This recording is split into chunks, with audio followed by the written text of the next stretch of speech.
In El Salvador, human rights organizations question the militarization of the country less than 48 hours before voting begins, claiming that this is an intimidating measure and a means of social control. The World Health Organization highlighted that the genocide carried out by the Israeli government against the Palestinian population in Gaza Strip has killed, wounded, and disappeared more than 100,000 Palestinians in Gaza. And in Kenya, a strong gas explosion in the capital so far has left 2 people dead and more than 270 injured.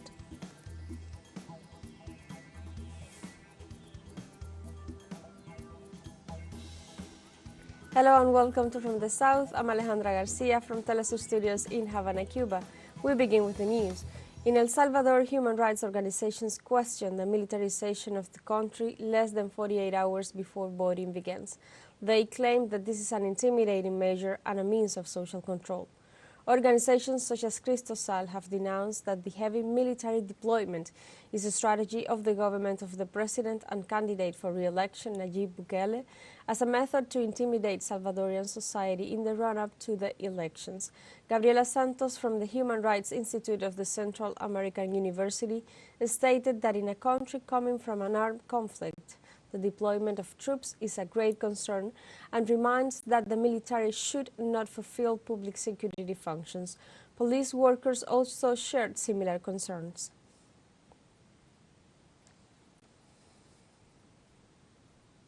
Guatemala's President Bernardo Arévalo said Thursday that with his political party suspended, little support in Congress and in an attorney general in hot pursuit, he will now appeal to the people to help him achieve the change he promised. Arévalo won the presidency in August, beating the establishment candidate by a comfortable margin. The politician with a background in conflict resolution promised to challenge the country's entrenched power structure and resume the fight against corruption. The face of the resistance to change is Attorney General Consuelo Porras.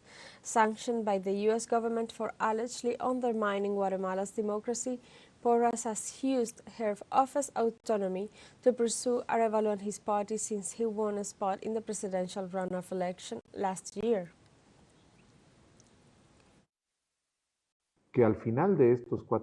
At the end of these 4 years, the objective is for the balance to be clearly and overwhelmingly positive for the population. The people of Guatemala chose to turn away from the perverse path we were on and opted instead for hope. It is not clear to us if Attorney General Porras is going to finish her term because there are actions on the way and there will be actions by Congress. There will be legal actions. That is to say, what we are interested in is that the Attorney General's office stops acting against the law and against the democratic institutionality of the state. A sector of Guarani indigenous community rejected Thursday the possibility of postponing the closure of an oil block inside the Yasuni Reserve in the Ecuadorian Amazon to finance President Daniel Noboa's war against drug trafficking. In 2023, in a referendum, Ecuadorians decided to suspend the exploitation of one of the several oil fields in the Yasuni. However, Noboa has said that the moratorium on the closure of Block 43 is a viable way to continue exploiting crude oil in the middle of the financial crisis. Ene Nenquimo, vice president of the Guarani nationality of Ecuador, in a press conference transmitted from the Amazonian region, said that a part of the WA who live in the Amazonian park resolved to reject the intention of a moratorium on the result of the popular referendum to continue exploiting oil in Yasuni. Declare a state of emergency throughout the territory of the entire Guarani nationality, a Guarani territorial emergency. Reject the announcements by the President of Ecuador, Daniel Noboa, and some legislators about the intention of a moratorium on the result of the popular consultation to continue exploring oil in Yasuni, which threatens democracy and violates the sovereign decision of Ecuadorians. The Yasuni National Park is part of our territory, so last year's popular consultation from August the 20th must be respected. After a marathon session, the vote in the Argentine Congress to approve the omnibus bill is postponed once again. The debate will be resumed this Friday at 10 a.m. local time. After midnight, the Chamber of Deputies decided to take a new recess. In a day marked by police brutality and pressure from the governors, the president of the lower house, Martín Menem, announced the new recess with the support of the so-called dialogue blocs. According to Argentine analyst Javier Milei's allies are the ones delaying the approval of the law. The opposition reaffirmed its repudiation of the law and police brutality against the demonstrators outside the parliament. In Argentina, police fired rubber bullets at demonstrators protesting against the far-right president's law outside the Argentine Congress on Thursday, on the second day of debates of Javier Milei's reform package. Television images showed police firing rubber bullets to clear hundreds of demonstrators from the streets. Security forces also controlled the crowd with hydrant tanks in the context of the government's anti-road blocking protocol. Opposition deputies left the Argentine Congress on the second day of debates on Javier Milei's omnibus law due to the police brutality taking place outside the venue. The delegated powers demanded by Milei dominated Thursday's debate on the government's more than 300 economic and political reforms. In Peru, forest and wildlife law reforms threaten the survival of indigenous peoples in the Peruvian Amazon. The United Nations warned that the regulations could affect ancestral territories in the Peruvian Amazon, as well as legalize and encourage the plundering of their lands. They also warned that the norms of agricultural activities and the law that classifies land would allow areas inhabited by the ancestors to be automatically classified as agricultural exclusion zones. Meanwhile, they said the bill comes at a time when the state has pending obligations to fulfill in terms of legal recognition and security of the territories of the native peoples. Peruvian authorities declared a state of emergency in the department of La Libertad on the northern coast of the country due to high levels of crime. The governor of the department, Cesar Acuña, said that the measure will be enforced for 120 days with a special attention to the capital city of Trujillo. In this context, the national police, in collaboration with the armed forces, will take control of the internal order of the region. Also, special operations will be deployed to combat delinquency.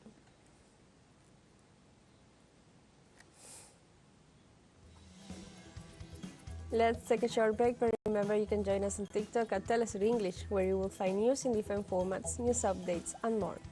Other stories coming up, stay with us.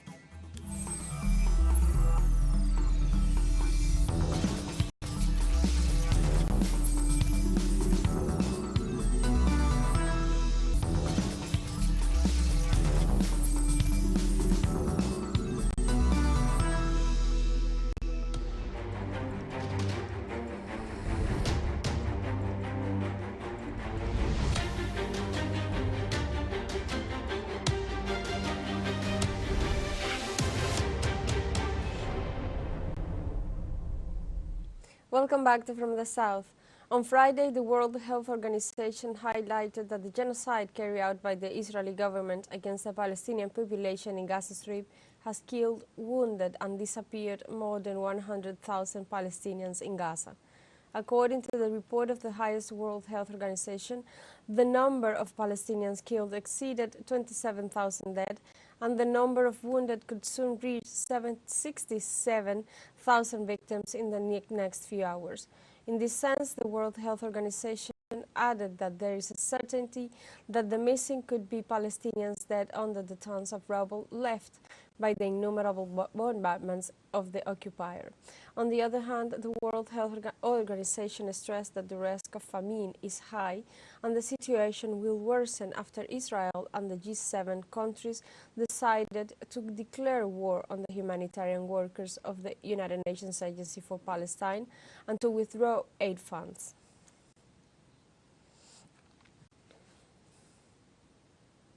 The Palestinian Ministry of Health warned that the number of people killed by Israel has exceeded 27,000 since October 7th. The government institution pointed out that most of the victims are children and women. It also indicated that more than 66,000 people have been wounded, while at least 7,000 citizens are still under the rubble. In the last 24 hours, the crimes committed by Tel Aviv regime in Palestine have left 118 dead and 190 injured. The authorities denounced that the occupation forces do not allow the entry of ambulances and Palestinian civil defense to the affected areas.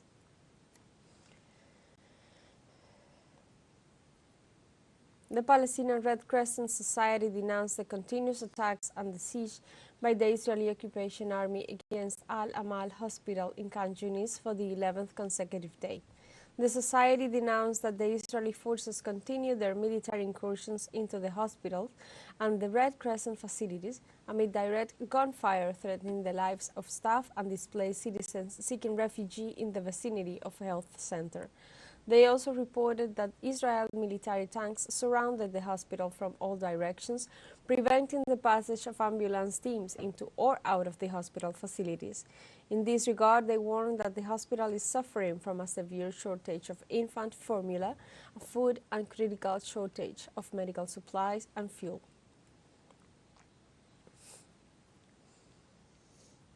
In Israel, 9 petitioners filed a lawsuit on Thursday with the Supreme Court asking it to declare Prime Minister Benjamin Netanyahu unfit for office. The petitioners, including former Israel Defense Forces Chief Moshe Yaalon and Dan Halutz, believe that Netanyahu, who faces criminal charges, is in an obvious conflict of interest. The Haaretz Daily indicates that the petitioners allege that the Prime Minister's actions are motivated by personal interest rather than those of the country, the public, or the welfare of the hostages and their families. In November last year, the Public Prosecutor's Office in Istanbul, Turkey, received a petition accusing Netanyahu of committing war crimes, genocide, and crimes against humanity in Gaza Strip. Similarly, on December 29th, South Africa filed a request to initiate proceedings against Israel before the International Court of Justice in The Hague regarding its acts of genocidal nature committed in the Gaza Strip and to seek an urgent suspension of the Israeli military campaign.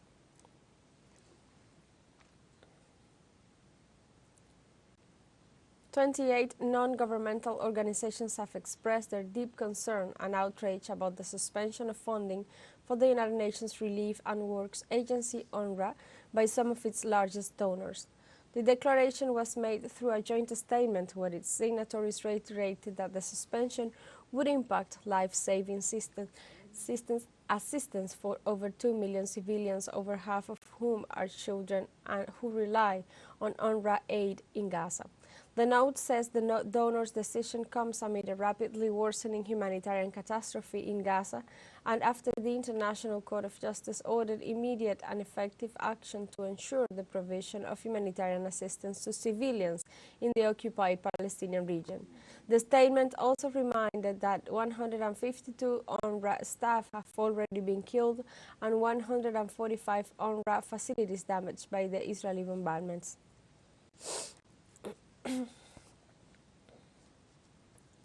The Syrian army's anti-aircraft defense systems have repelled on Friday a new aggression by the Israeli occupant. The Zionist regime fighters launched from the occupied Golan several projectiles. Most of them were intercepted and others hit areas in the town of Sayeda Sanaib, which is about 10 kilometers from Damascus, the capital. The Syrian forces have confirmed the attack but have not yet made any mention of fatalities or injuries.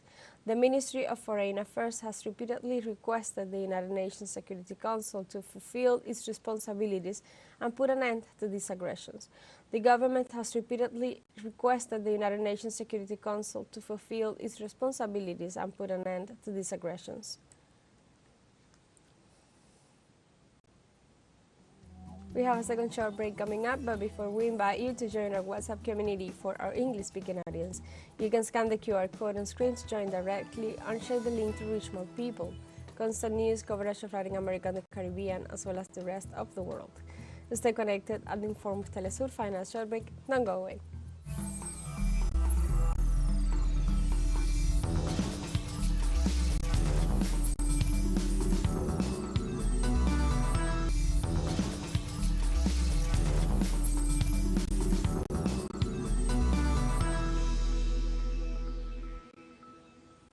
Welcome back. At this moment, we go to the east of the African continent because in Nairobi, the capital of Kenya, there has been a strong gas explosion that so far has left 2 people dead and more than 270 injured. According to Isaac Maiwara, government spokesman, a truck loaded with gas exploded near a residential area. The Red Cross confirmed the 2 deaths and registered 271 injured, among them 25 children. All the injured were transferred to various hospitals, noting that 7 of them are severely affected. According to the government spokesman, the truck was loading gas when the explosion occurred and minutes later generated a huge fire.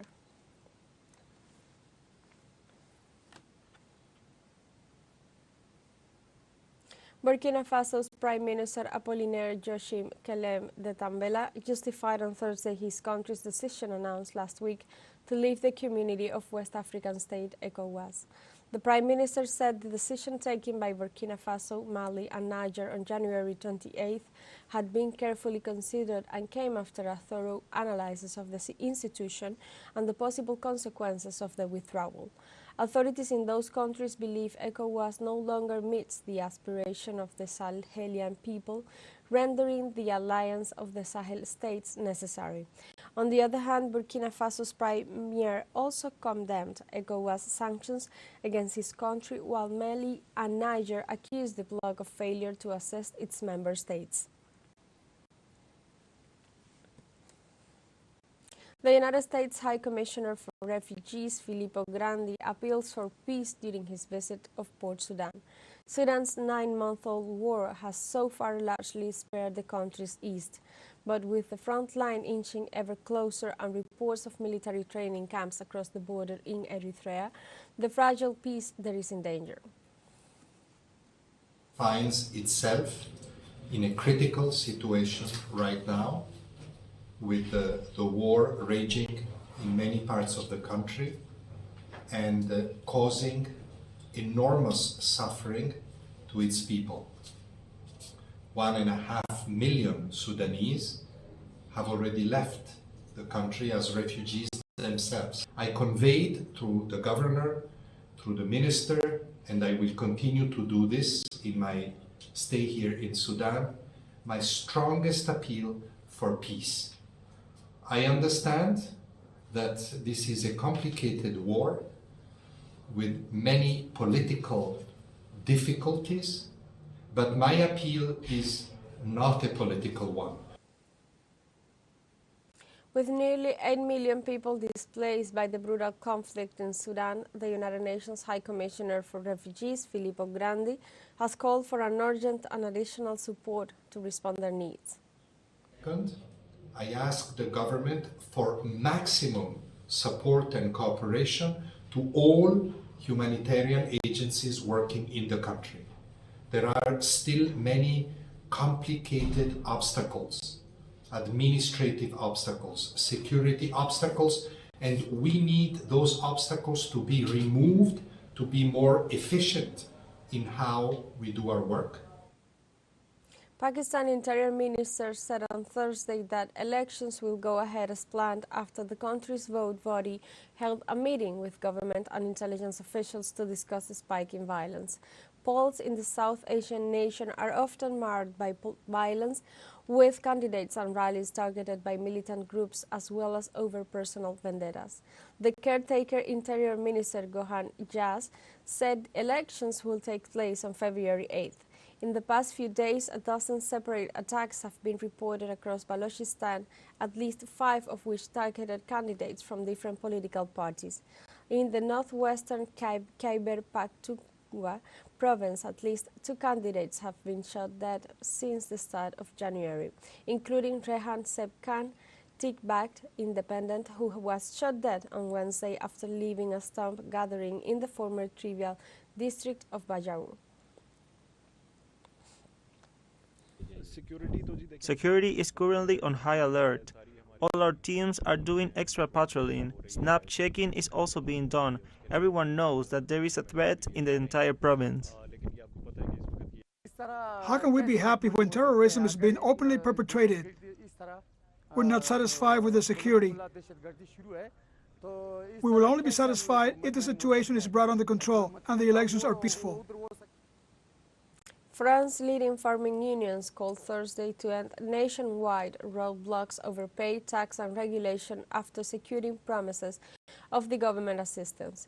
The announcement was made during a news conference by the chief of the biggest rural union and young farmers, Arnaud Gaillot, and after Prime Minister Gabriel Attal promised cash, eased regulations and warranted protection against unfair competition.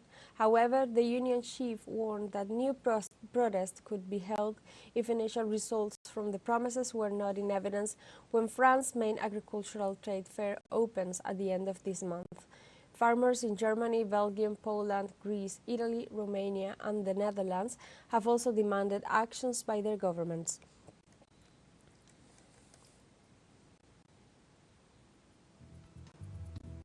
We have come to the end of this news brief, but you can find this and many other stories on our website at telesurenglish.net and join us on social media, Facebook, X, Instagram, Telegram and TikTok as well.